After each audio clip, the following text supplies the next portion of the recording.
Welcome to the Estate Professionals Mastermind podcast, built for real estate professionals that want to work less, earn more, and make an impact in their community. For information on how you can become part of the estate professionals community, visit probatemastery.com. Welcome in, everybody. This is our weekly probate group coaching call. We call it the Estate Professionals Mastermind. And if you're listening on podcast or YouTube, welcome. If you guys are here, this is your chance to ask questions. I usually come with a theme or two in my head. I do not like sitting up here and just monologuing about different things that are running around in my head.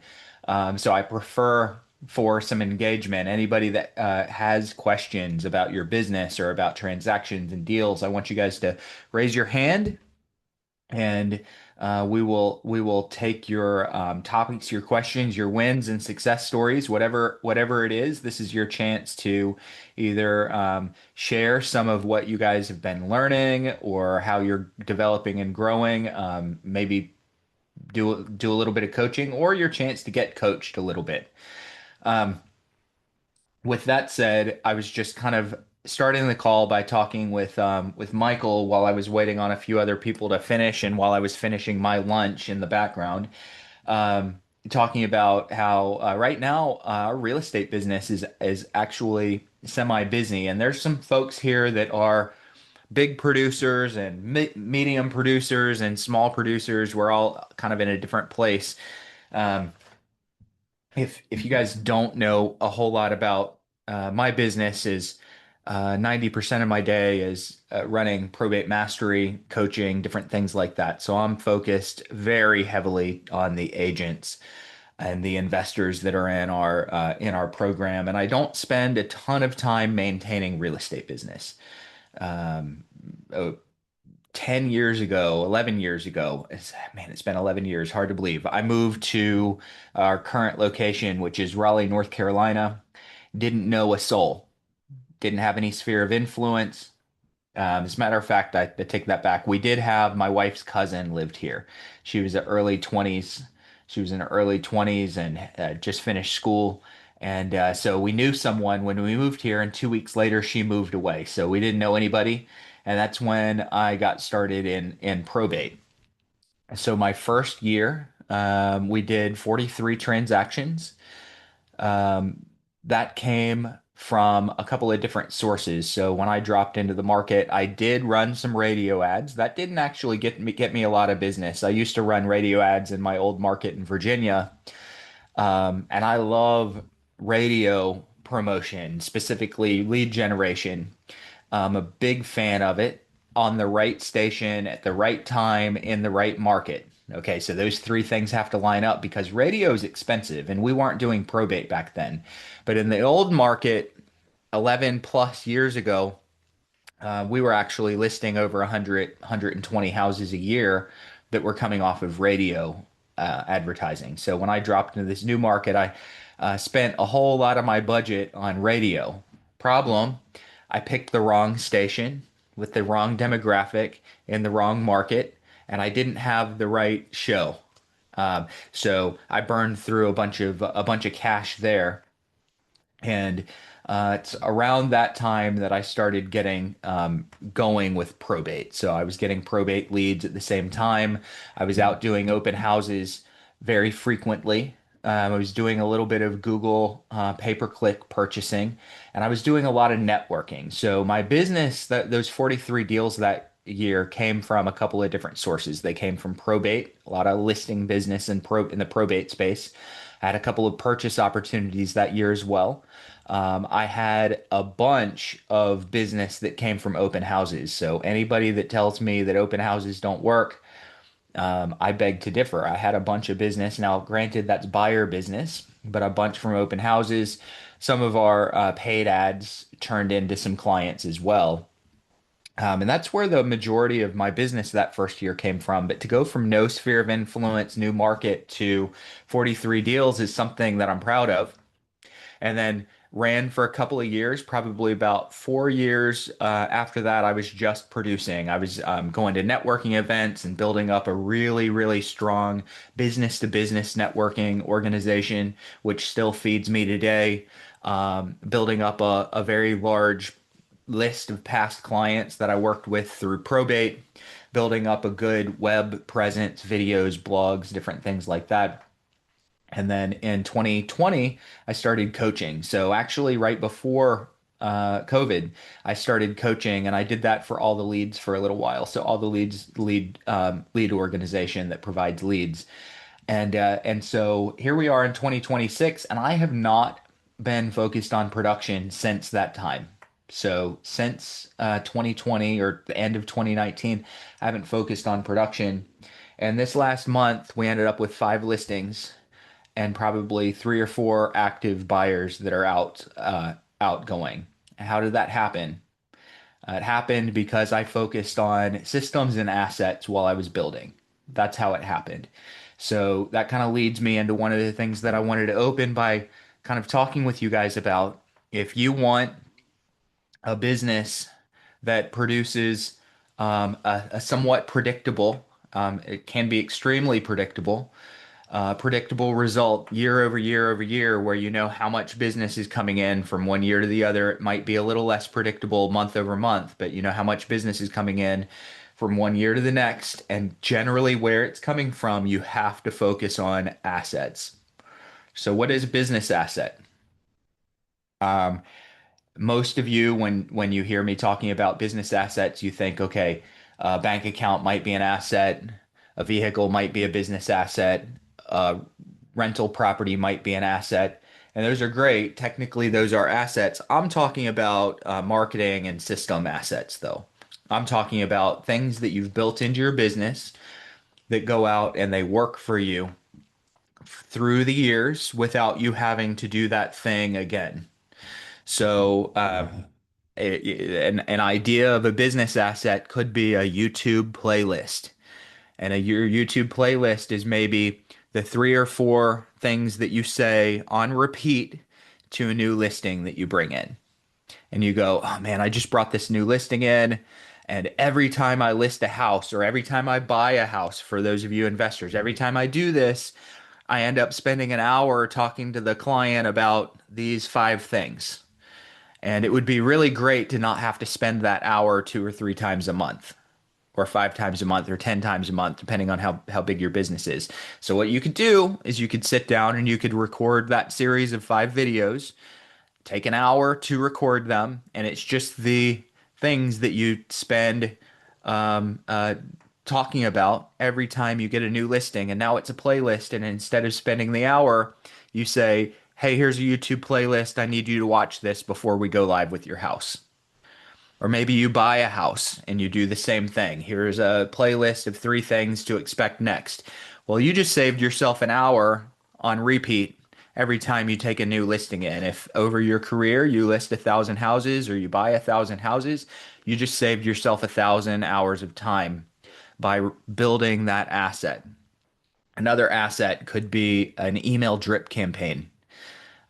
Curious how many of you guys have email drip campaigns for your probate pipeline leads, for your listing leads, for your house purchase leads, for your foreclosure leads, whatever it is. How many of you have an email drip campaign that runs to different segments of your audience? If you do, you recognize that that's an asset, and it'll just go work for you.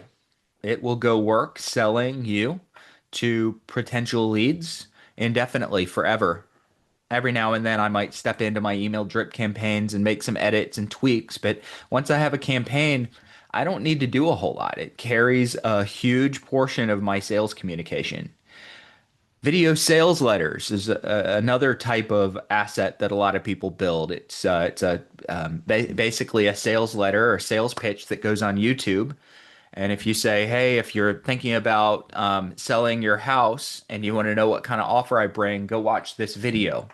And now people can go and watch your video, and it becomes a marketing and sales asset for you. And you don't have to give your pitch over and over and over again. How nice would it be for those of us that are listing agents to show up to houses and people are just ready to sign. That doesn't really happen unless A, you have a great relationship with the person already, or B, they already know what you do and already know that they want to work with you. Most of the time we show up and we have to spend 45 minutes or an hour pitching them on everything we do and walking through our presentation. An asset could be your presentation on video so that they already know that you're showing up just to sign paperwork. What are some other assets that you guys build into your business? And that's we don't have to talk about business assets the whole time, but that is something that I do want to talk through with some of you that have been focused on this, or maybe you say, "Hey, I should focus on this. Here are some assets that I'd like to build into my business." All right, what do you guys have? What are you working on? What are some of your ideas? Let's talk through that. And anyone that has just a good old, here's my listing, I need, or here's my deal, I need help structuring it, or how do I get started? You guys just feel free to interrupt. We'll give you some coaching, or we'll talk about anything that's on your minds today. All right, I'll go to chat. I don't have my normal team here monitoring my chat, so if you chat something in, might be hard for me to see it. So data is the key asset. Daryl, totally agree. If you've got a great system for generating your data, that's an amazing asset. I can't tell you how many people I know that either manually go into the courthouse, physically go into the courthouse every month and write down their leads, or go online onto the court records every month and write down their leads, and then they skip trace. And I talk to them and they go, I just never seem to have any time. Why do they not have time? Because they're manually doing a process that an asset could do, an asset or a system could do. And if some of you guys are doing your own skip tracing and downloading your own leads or visiting the courthouse for your own leads, that's not a criticism of you. It's nice to know how to do that, but maybe build a system around it so that you just get the data as an asset, like Daryl pointed out. Can I jump in? Yeah, jump in. So I have an unusual asset, and I don't know if it really relates to probate, and I'd like your thoughts on it. I'm actually going through the course now. I'm not certified yet, but I'm working on it. I was very intrigued with your story. Um, I'll give some quick verbal diarrhea because I grew up in New Jersey. I live in Texas now.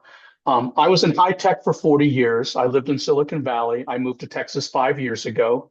Uh, About a year after that, I got my real estate license.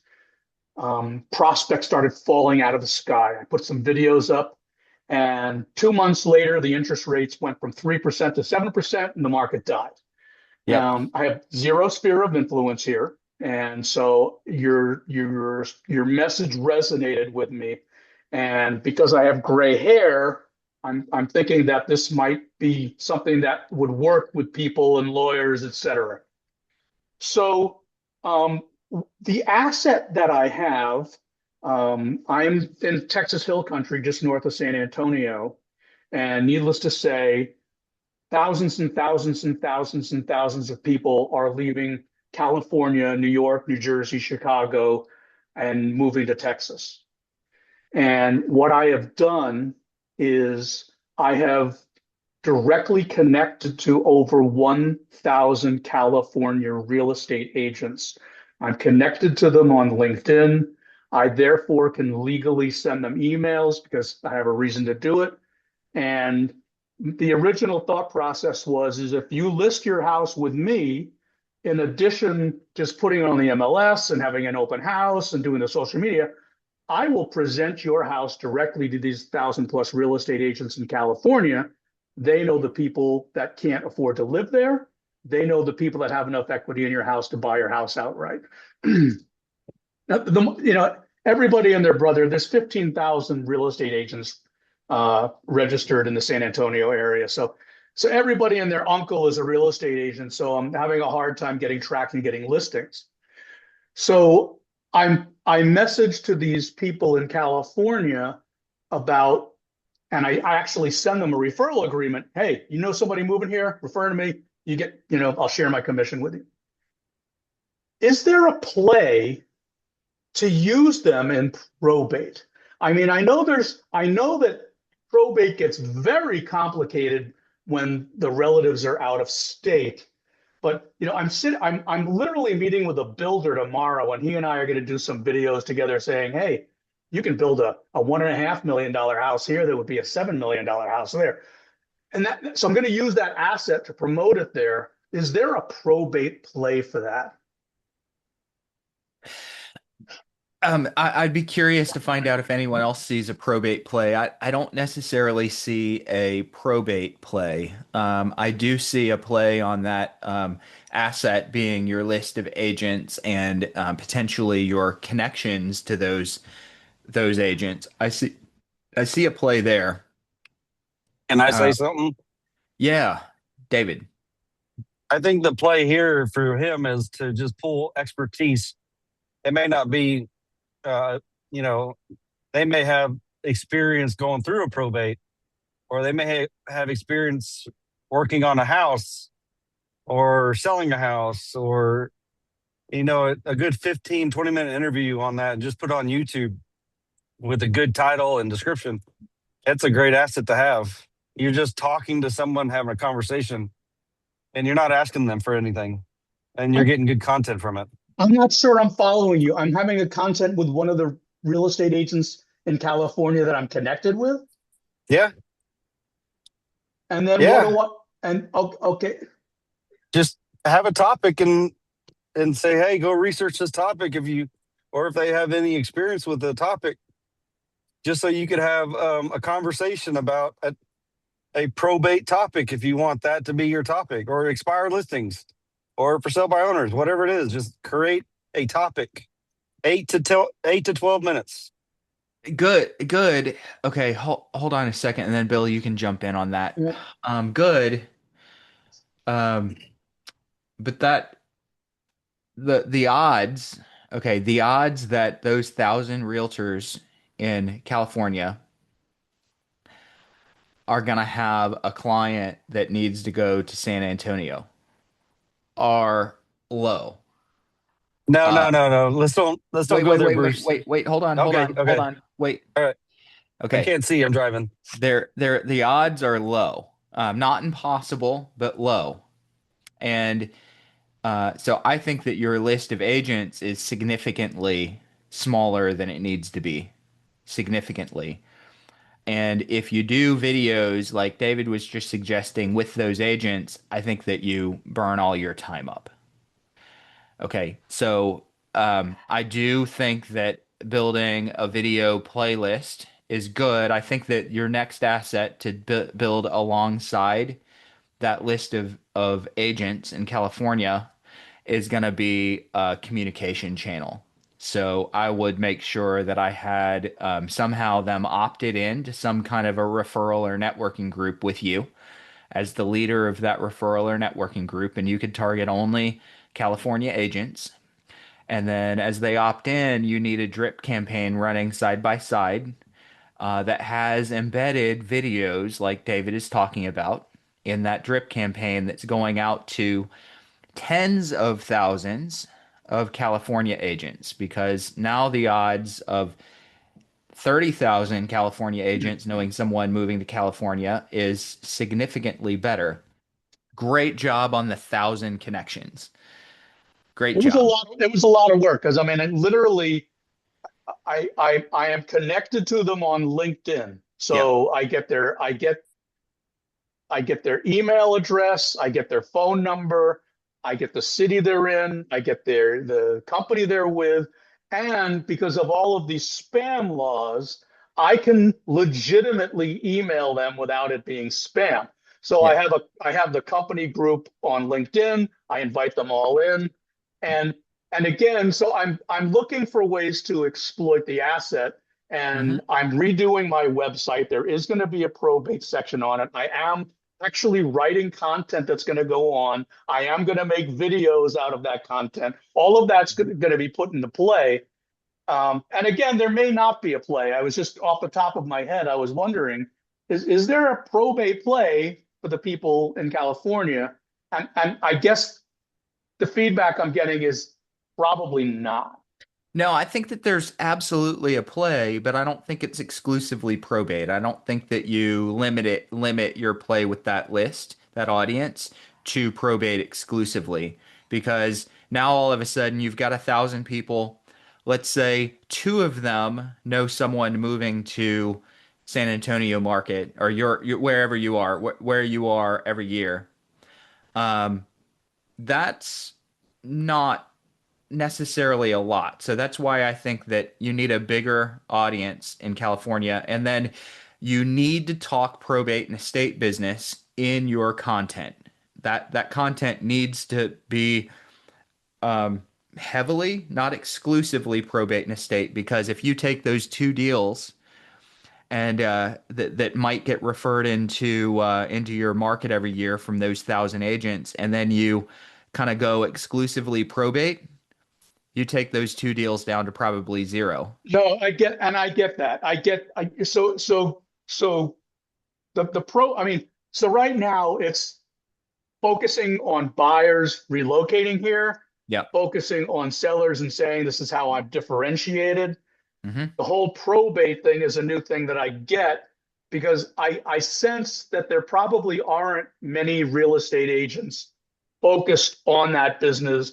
I'm already linking with lawyers and certified planners here. I'm already started that process. Hmm. So it would not be solely focused on it. It would be this is another Yep. um, channel, if you will. And and off the top of my head, I could see including content to these people about it, but I don't see that. I guess maybe it was a dumb question. I don't think it was a dumb question because I do believe that talking about and promoting your probate niche, even when you want all the other types of Yeah, business, makes you more memorable. yeah, So if you're just another agent that they know in Texas, you're just another agent, you do the same thing everybody else does, and all your content and all your marketing and your drips are all about, hey, I'm a real estate agent, had another closing. That's in one ear and out the other. yeah. If you start to bake in a heavy dose of your I'm your probate and estate guy, then you are memorable.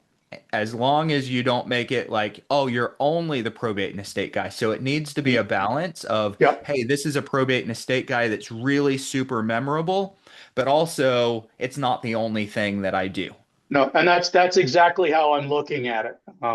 Yeah. And again, the whole thing is because I have no sphere of influence here, I'm looking for differentiators, and I see this as an intriguing differentiator Yep. Definitely. locally. And I was just, so maybe it just gets me creds externally, but not necessarily a massive amount of business. I think it could get you a massive amount of business if you grow the audience. And I know how much work it took you to build the 1,000. Okay. I'm not going, oh yeah, just Hmm. 30x that. I'm not saying 30x that. What I'm saying is, um, you've heard people say the first million's the hardest million to make. Okay. And the second million comes a little faster. The third comes a little faster. Then all of a sudden you just know how to make a million. So the first 1,000 was the hardest 1,000 to get. Next 1,000 will be a little faster. And then all of a sudden you just know how to get 1,000 agents. Yeah. And then I want you to think of there's a book called 10x is easier than 2x. Yeah. Have you read it? No, but I'm familiar with all of the concepts. So Yep. I was been in sales, marketing, and business development my whole life. So So and for the sake of everybody else, the reason I brought that book up is because I worked my ass off to get these 1,000 agents in my list. It was really hard. And I say, oh, go get 10,000. And you're like, oh my gosh, it took me this long to get 1,000. I can't put 10 times that effort in. So the only way to get that list to 10,000 is to rethink the way that you're going to do it. So I might suggest setting up some kind of a referral group. Agents love referral groups, and now they're asking you to join your network. I might suggest setting something up where there's some real value in. are you so when you say setting up a referral group, are you talking like Facebook, Instagram, LinkedIn? Are you thinking of a specific platform? Sure, I would probably either use the one that you're already on, LinkedIn or Facebook. Hmm. Those would be the two. What you're doing is you're getting them to opt in though. So you want the rights to be able to email and or text communicate with them. And then from that point, it's up to your marketing asset to go out and make sure that they only think of you when they have clients that are moving to Texas. No, that's a great idea. See, I'm already glad I joined. Yeah, No, yeah, it's a great idea. It is. Thank you. for sure. I want to hear from Casey because Casey's always got good ideas around these things. What do you got? Well, a couple different things. The first one is want to piggyback on your asset building. Probably one of the most influential things that I've built in terms of an asset is just an asset that helps me generate. Bruce mentioned people still going to the courthouse every month. When I originally started, I purchased, a lead list, and that's how I got my feet wet.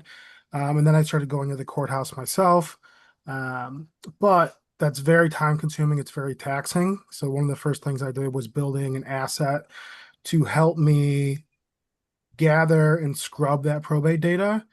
Um, w- you know, without going into the process of what I do, the biggest thing that's allowed me to do um, is now, probate lists come to you once a month. By the time you get them, they're pretty old, in my opinion. Going to the courthouse, if you're not going, like every week, you're still getting old data. You're getting it a little bit faster than the list, but investigate building in assets to allow you to move a lot faster. So the asset that I've built, I have letters of authority pretty much a day or two after they've been issued by the court. Hmm. So I'm always the first one calling them, almost always. And then it's just my job, right, to build that relationship and build rapport before anyone else. I know if anyone else is getting a list, buying a list, I'm getting them to them at least a month ahead of time, if not even longer in some cases. So just to piggyback off that, if you're going to focus on building an asset, I think that's a very good position to look into. Figure out how to be the first one to contact them and build rapport. On another little side note, as I'm looking through some of those court docs, Bruce, I'm interested to hear your thoughts here.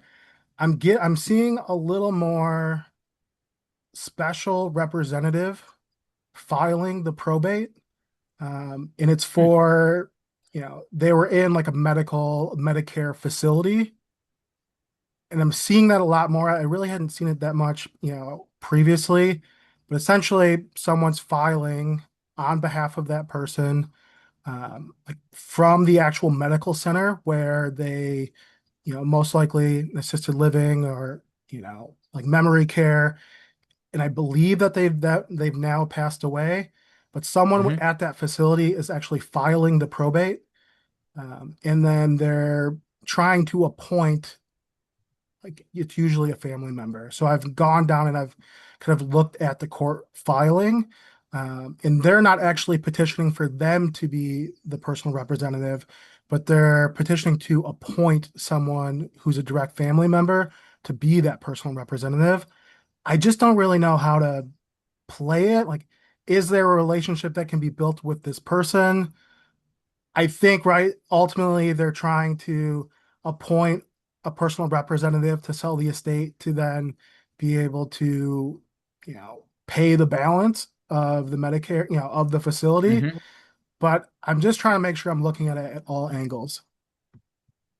Uh, I think that absolutely there's a relationship play here. By the way, our relationships are an asset as well. So Yeah. the your list of just like Bill's list of agents that he's building a relationship with are an asset. Casey, your relationship with this medical facility special representative would be an asset. So I do think that you're right. I think that they are owed money, and they initiate the probate because someone in the family is, either dragging their feet or they want to avoid someone in the family possibly dragging their feet. So they're at least getting it started. Um, and if they're owed money, then most likely they have ideas that they can present to the family on how to get through this a little bit faster. So they're probably going to say, "Hey, you owe us money. We started the probate process for you. You're going to be appointed. If you need to sell assets, let me introduce you to Casey." So you want to make sure that if you see who those special representatives are, that you build a relationship with them because the only reason that I can think of, and there could be other reasons, but the only reason I can think of that they would be initiating or petitioning for probate is because they are owed money. And if they are owed money, then that estate needs to sell some assets pretty darn quick to pay to pay the facility. Um, So in this case, would you prioritize reaching out like to the person that filed the special petition, or should I prioritize reaching out to whoever they're trying to appoint as the personal representative? um, both, but I want the relationship with the special representative because they're likely going to have Yeah, more cases.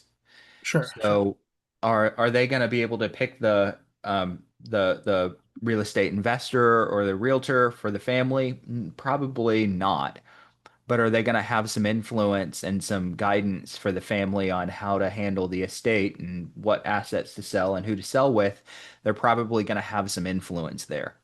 Okay. So I would be reaching out to both. It would just be for different reasons. I talked to the family member that's likely to get appointed um, for the actual decision, but that special representative is going to be just like an attorney or fiduciary. If you have a good relationship, they'll be able to bring you everyone that they're helping get started. Yeah. Yep. Okay. Good. I like that. I got to look and see if we have those in North Carolina. I don't know if we do. Hey guys, I'm butting in here with a quick ask. If you're getting value out of this coaching today, I want to invite you to check out my probate mastery trainings over at www.probatemastery.com. Probate Mastery is for you if you're an agent or an investor that wants to work with motivated sellers that have inherited real estate that they don't need and in many cases can't afford. These sellers are more appreciative, willing to trust your expertise, and less likely to nickel and dime you over commission or price. Why is that? They're often in the middle of a complex probate or an estate administration process, and this means that real estate is very often a burden on them, and they simply need the help. Inside of Probate Mastery, I teach you exactly where to source your leads, how to establish value, and offer your service in a way that quickly makes you, as the professional, your market's expert in the probate space. If you want to know a little bit more, go over to www.probatemastery.com. Hope to see you guys inside of the community. Thanks. Someone did ask, and I'm going to answer the question here real quick. I don't know what Casey's asset is for building that list. I don't think that I would want to share that if I was Casey, so I'm just going to say probably not going to be shared, but I will give you guys some ideas. And I don't know how Casey does it, but if your list is published online, an asset could be an SOP document and a staff member. So SOPs, standard operating procedures, it's basically your step-by-step tutorial for going in and pulling those leads and then skip tracing them. So hire a VA, give them a training SOP document on all the steps that you use to go pull your list. If your courthouse doesn't publish records online, you could hire someone to go do the research for you in the courthouse and just go do that. That staff member is an asset.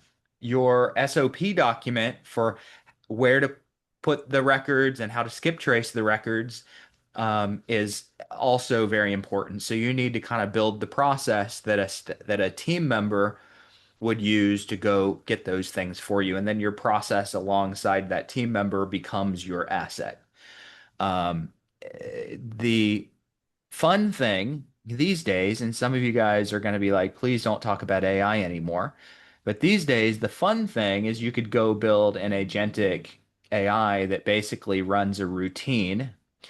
And if your courthouse has an open source, you could plug that cron job or that AI routine. Claude has Claude routines. You could plug it into the courthouse if they allow access, and it could do that scrubbing. It could run that process for you every day. Now, a lot of it's going to depend on your courthouse and how they publish those records and where they live and what sort of access they allow. If they require a real person with a real IP address to go in, then you probably are going to have to hire someone to go do the research for you. Yeah.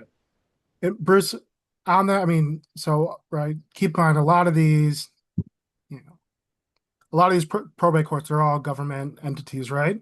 They Hmm. do a very good job of protecting their websites from public scraping. Granted, there's just a lot of really sensitive information in there. I've tried, AI agents, right, to automate that process as much as I can.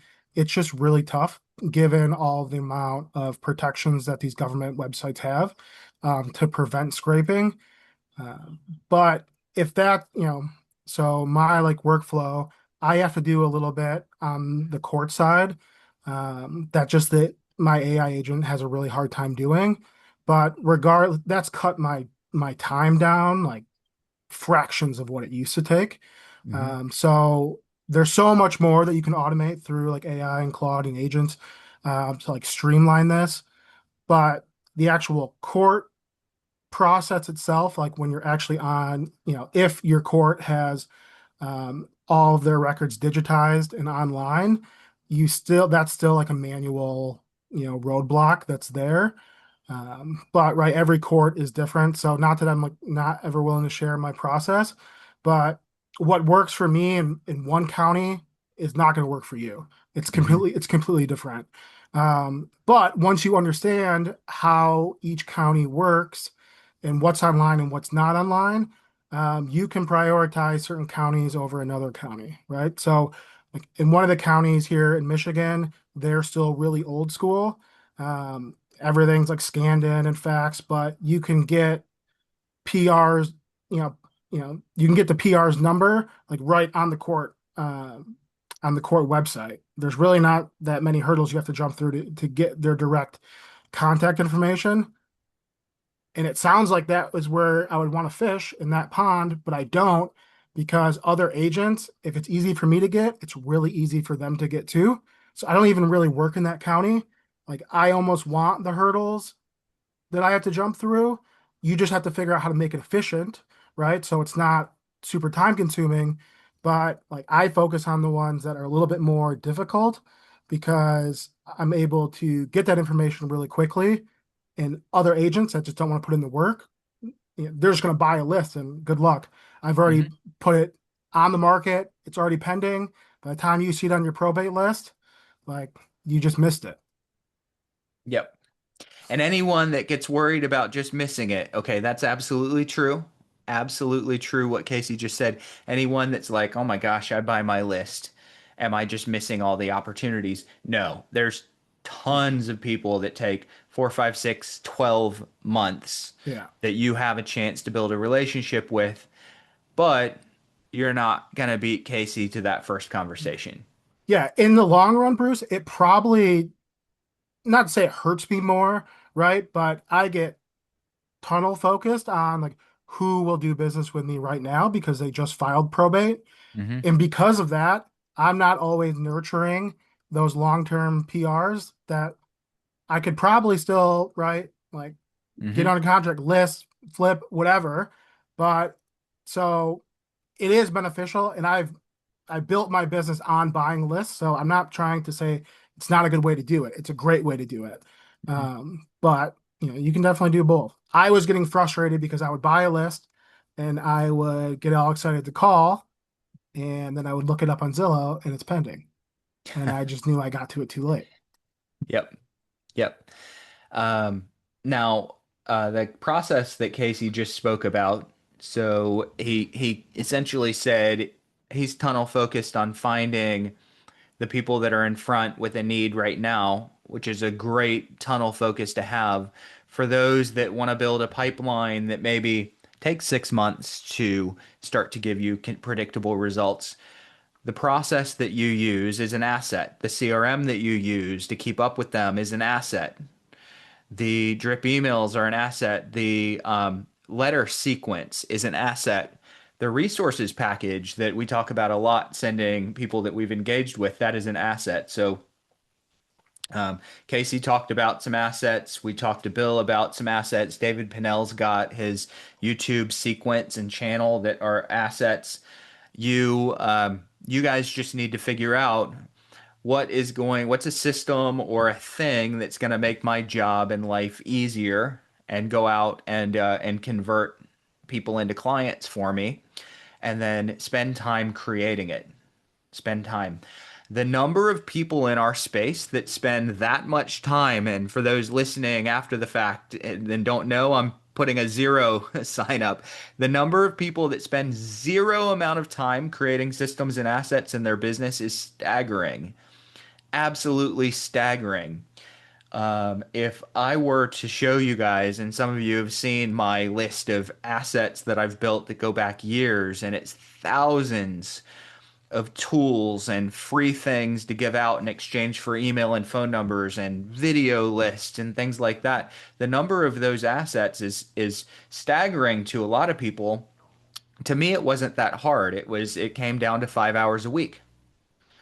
I dedicate, and truthfully, I do normally a lot more than 5 hours, but I dedicate 5 time blocked hours every single week to going in and one by one developing assets. And sometimes my asset is a system, sometimes it's a website, sometimes it's a single blog, sometimes it's just recording a video that is going to live online and help me convert leads in the future or generate leads in the future.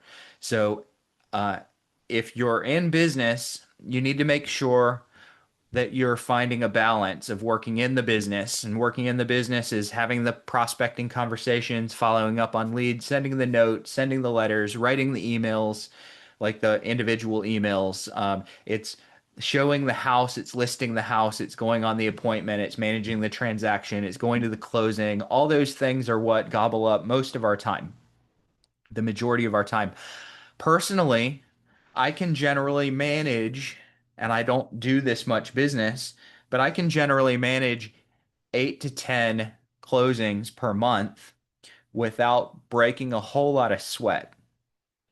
And the reason is because I built systems and assets to carry the majority of the work for me. And some of those assets that I developed are people that spend the time that I don't have to spend managing that transaction anymore.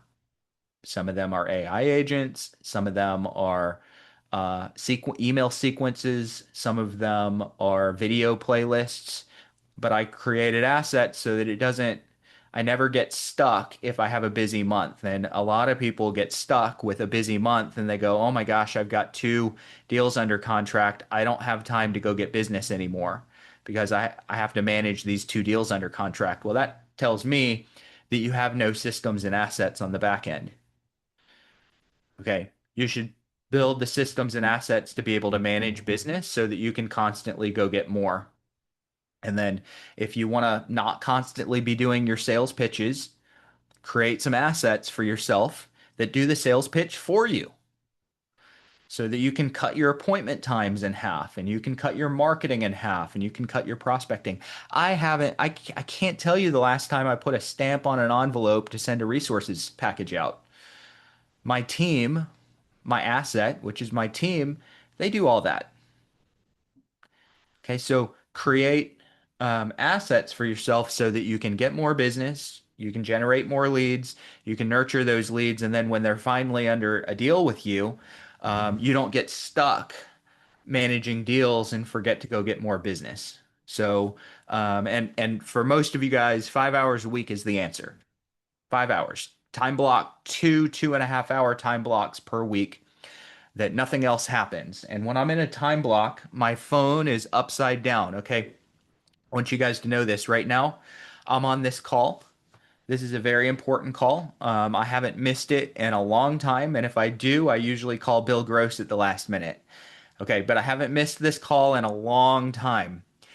Um, if I treated this call the same way that most of us treat our time that's time blocked to build our business, if I treated it the same way, I would miss this call almost every week. Why? Because when my phone rings, I'd answer it. When my email dinged, I'd answer it. My text would be distracting me. So how do I protect against that? My phone's across the room. It's upside down. The sound is off. I could have missed 30 calls during this session that we're on.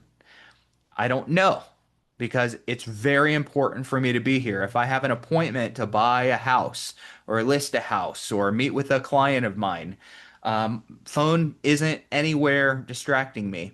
So I'm proposing that you guys treat your time blocks to build assets in your business with the same level of with the same seriousness. Okay. Monday morning, 8 to 10:30, you set time aside to create some kind of a asset or system or work on a project in your business. Your phone's upside down, your email's not on your screen, there's no notifications coming in. You don't let distractions happen, and in 2.5 hours, you can probably get some serious work done. You can get some seriously good things done. You want to build, you want to connect with 1,000 new agents in 2.5 hours. I bet you could do it with the right systems. Okay, so you just have to set the time aside, and you have to protect it the same way that you protect your appointment times. The same way. There's folks on this call that have taken phone calls. And have missed pieces of this call, and I completely understand. I haven't because I have to lead the call. I can't take a call. My phone's off. I'm not looking at my email. Same thing when you go to build your assets. Now, not many people do that. If you do this for 6 months, 5 hours a week, you're going to be miles ahead of competition. Miles ahead.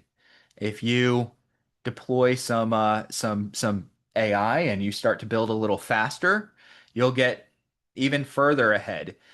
Your goal, and it's very possible, is to get so far ahead of anyone that you might compete with in your market to where they're never going to catch up.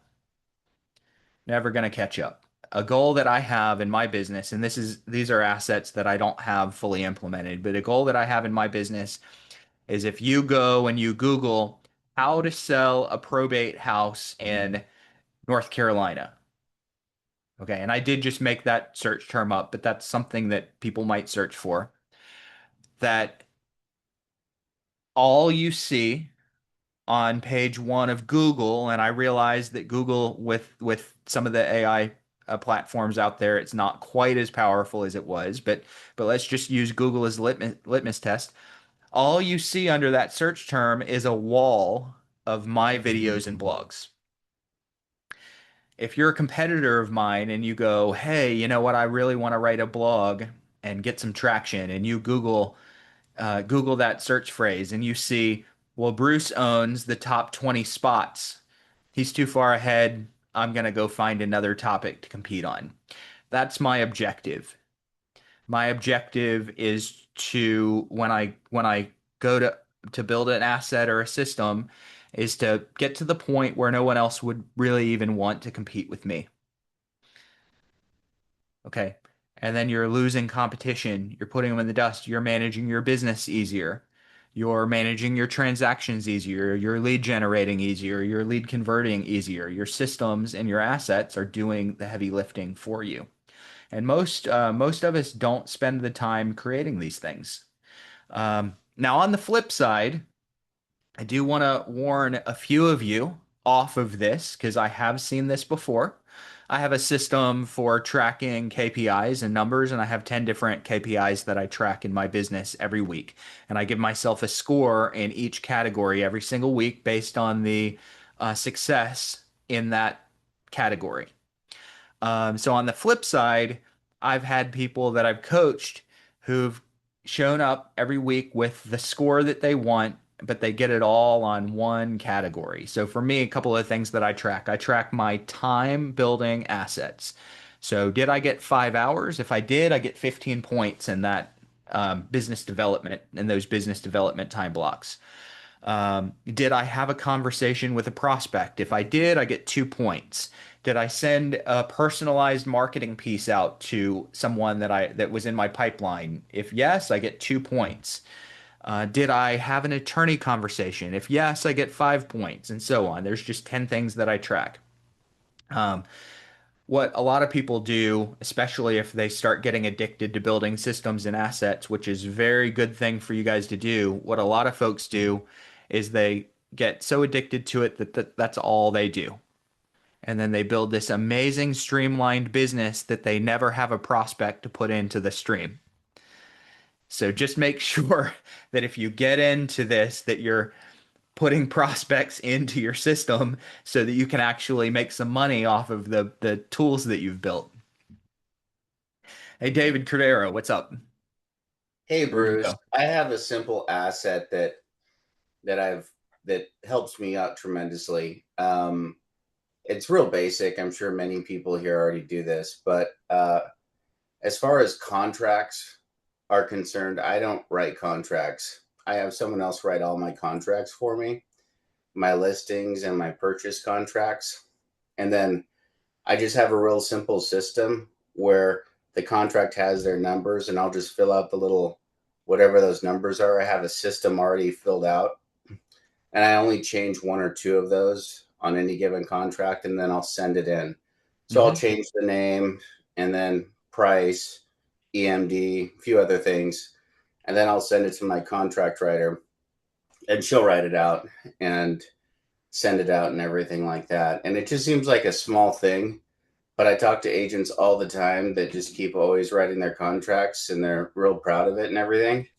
And and I've only written maybe I only write contracts if I have to. I can write them, and if my assistant's not available, I will write them. And I have a system there too, and my zip forms it has templates and things, so it doesn't take me long, even if I do it. But it's just getting started, switching gears, getting over to that, uh, working through the process. I mean, it takes me 30 minutes to get set up, and then once I set up, I write one. So even if I'm really fast at writing it, it still takes me an hour minimum, and I have to Hmm. be in the right place in the right position. So a contract could take me 3 to 4 hours depending on where I'm at in the day. So I just have someone else do all that. My listings, my purchase contracts, that saves me a ton of time, and then I can just fire off contracts. I can write 3 purchase contracts, no problem. And it doesn't even take up any of my day. Um, Yeah. so that's a system that's helped me out a lot. Um, yeah. And then I do that. I took that a step further. Even my listings, my price changes, all that. I have someone that does that. And that doesn't take long either. And maybe that sounds like overly lazy, but I have someone do all that for me too. So if I want to change, hey, change this, hey, fix those photos, hey, whatever. And then all my photos are in a database. He knows where to access them and he'll go pull them down, he'll rework them or whatever. And so that saves me a ton of time. And yet, I can't tell you how many agents I've known that have been around for 20, 30 years and they still write their own contracts Hmm. and they only do 12 deals a year and they wonder why. And I Yeah. say, you should get someone else to write their contracts. And you know what they tell me? Oh my gosh, I can never do that. I can never have someone else write my contracts. You got to be kidding me. It's like, okay. Um, you know? so my contract writing system, um, its name, her name is called Crystal. She has my same last name, and she doesn't like letting go of contract paperwork. I haven't written a contract in ages, Yeah, ages. And before my wife started doing the contracts, I always hired it out. I yeah, always hired it out. Because for me, it's not the 30 minutes that it takes to write the contract and get it into the signature software.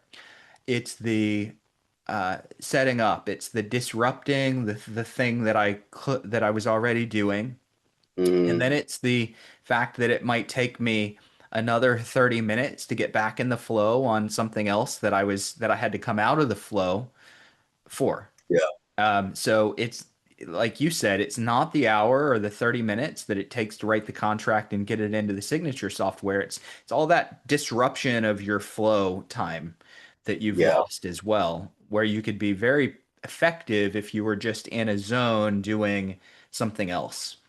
yeah, exactly. My system for writing contracts complains at me a whole lot when things need to be reinitialed, scratched out when things Sure. change, and I'm like, hey, uh, I don't care. I'm not the one writing it. Well, how come the client wanted to change the price? Do you know what that means? I got to go back to zip forms. I got to go back to DocuSign. I got to send it again, dot loop, whatever it is. And it's like, oh, yeah, I spend 10 seconds worrying about it because Yeah. I'm not the one that has to write the contract. And it's really bad for me to talk about my wife this way. I would gladly hire it off of her plate. Gladly. Uh, Yeah, and I thank God for people that love writing contracts and are really good at it. yeah. That's just not me. It's not my personality type either, but sorry. Yep. Continue. All right. Well, I want Bill Gross to jump in. Well, I love writing contracts. It's gotten so much easier with technology today. And I feel like if it's something I want the customer to sign, I want to hit send while we're on the phone so I can say it's on your desk. I Mm, find when I'm working on a listing agreement or a price reduction or counteroffer, I'm talking to the client. If I type fast enough and the software is easy enough where I just put it into the software as we're talking. And they'll say, "Well, when can you send me the contract?" It's on your email right now, and I just find it helps with conversion. I get less people, now, of course, if they're at the office or they're away, it may take some time before they'll actually do it. But I get a lot of people who just, "Oh, I just got it. I'll take a look at it right now," and they send it back in 5 minutes. And so I do think that it was different. When I started the business, you had these press forms but the forms, and I'm also in California, where I think our forms package is amazing. It's so simple. 99% is just check boxes and filling stuff in. So I think that I don't not be just to present an alternate point of view. I think real estate agents underutilize the tools of the contracts. I feel like I'm a ninja real estate broker, and the documents are my swords and my knives and my star, where those star things are. And it makes me really good at what I do. Helps me protect my customer, helps me protect my business. So, hmm that's my take. and the systems that you use and have developed and piggybacked on, even those those are your asset. Those are your assets from a contract standpoint, right? DocuSign or Dotloop or whatever your transaction Yeah. management software, that is an asset. You guys don't have to go build all your own assets. You could jump onto something that already Oh exists. yeah. Oh yeah. If you're like me and David and you hate writing contracts, um, build an asset or hire an asset to do it. If you're like Bill and you like writing contracts, set up your systems in a way where you can get it out while you're on the phone. Funny thing is, I've had so many people that have asked to coach with me, and I've said, I'll send you a DocuSign contract, and then I send it out later, and then it's 2 weeks before we reconvene. So I love the idea of being able to put it in their inbox while you're on the phone, while they're thinking about it. That's smart. I have a philosophy, and I love these type of calls because I realize, Bruce, when I talk to you, I think I have so many assets I need to put together, and this is something I need to be reminded of constantly in working on the business. And but my philosophy is, if someone can do it 80% as good as me, I need to hand it to them. Hmm. So then I want to try to do the 5 to 10% that only I can do. And what I'm best at is connecting with people and closing deals and finding those little nuances that I need to find in order to get the deal closed. That's kind of my biggest ace. So Hmm. the more I spend time in that space, the more production I have. And if I'm spending time out of the stuff that I can have other people do, then I'm just losing money. And I'm losing deals. Hmm. So I know not everyone wants a lot of deals or whatever, but so that's why for me with contract writing, it's not that I hate it or anything. It's just if someone could do it 80% better than me, and it's not my forte, I'm not really great at it. I don't love it, burns me out. So for Yep. me, it's not my personality. Um, I do know people that that's their personality and they just love it and they get energized writing contracts, and that's Hmm. great. They're the ones that should be doing it then because that's more their gift and their talent. For me, it's just not. I just know where my space is and everything else should be delegated out. And so with that, I realized, oh boy, I have tons of systems. Even now, I do so much admin that's not my forte without even trying. I have to do, wade through all kinds of tasks and duties. But if it's if but I think that's a great rule of thumb. So if it is your skill set, great. You should probably keep doing it because you can fit it Hmm. right into your systems and it energizes you and charges you. But if you're like me and it doesn't, it just burns you out and slows you down and bogs down your systems, then it's best just to hand it off. I like to look at it in two ways. Number one is what feeds you. So if there's a lot of things that some people would never do. So an example, I used to hire someone to cut the grass.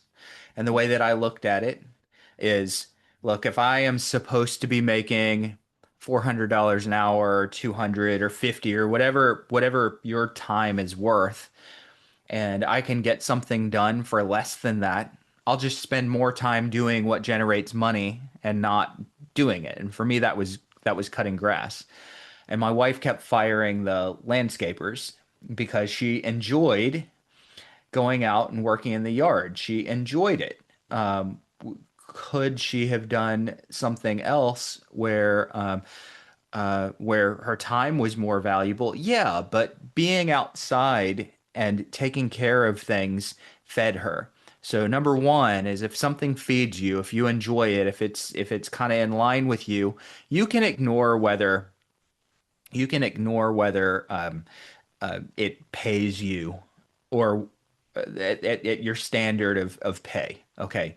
If somebody loves posting on social media and they just really enjoy it, as long as it doesn't become an addiction that actually hurts their business, you could do that. Or if you hate it, you could hire someone for $5 an hour to do it.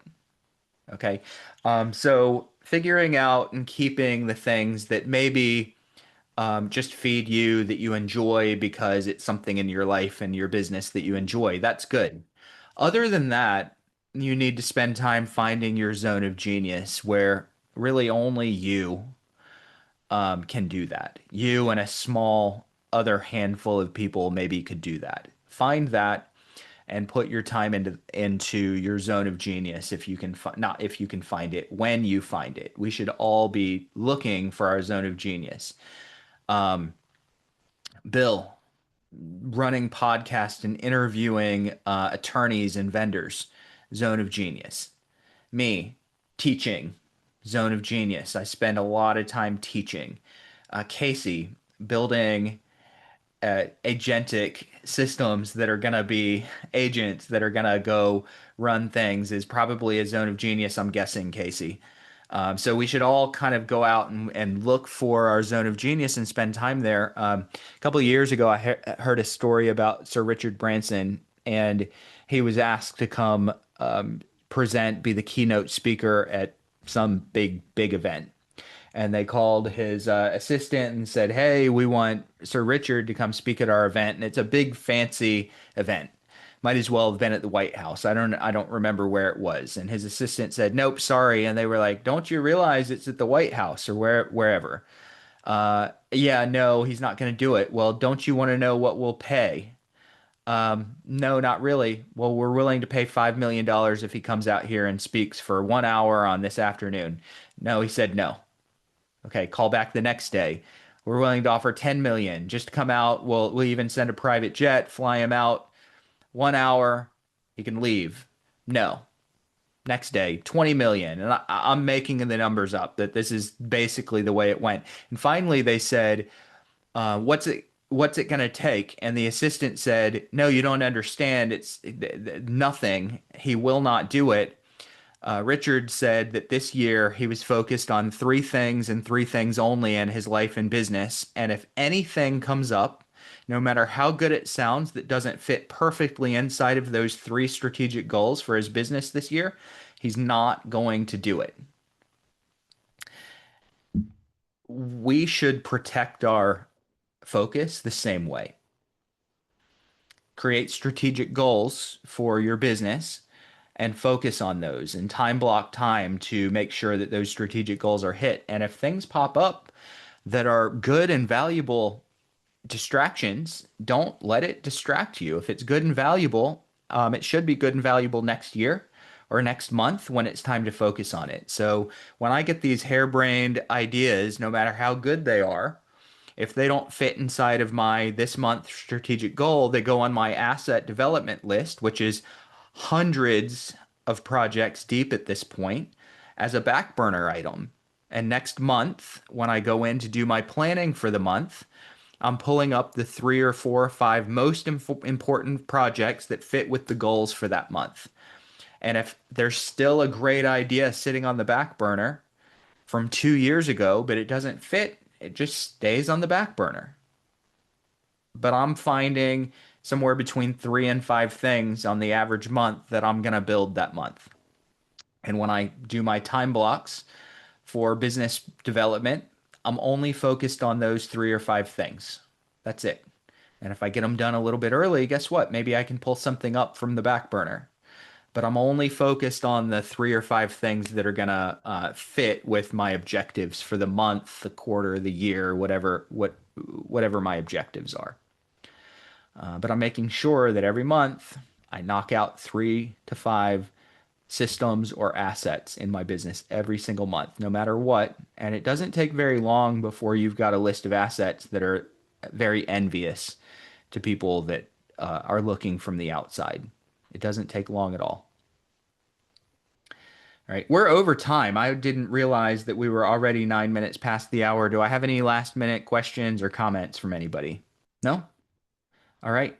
Well, I really appreciate everybody being here. We will be back next Tuesday, 2 o'clock Eastern time, and I'll try to pay closer attention to the clock next time. Thanks for staying over, everybody. See you next week.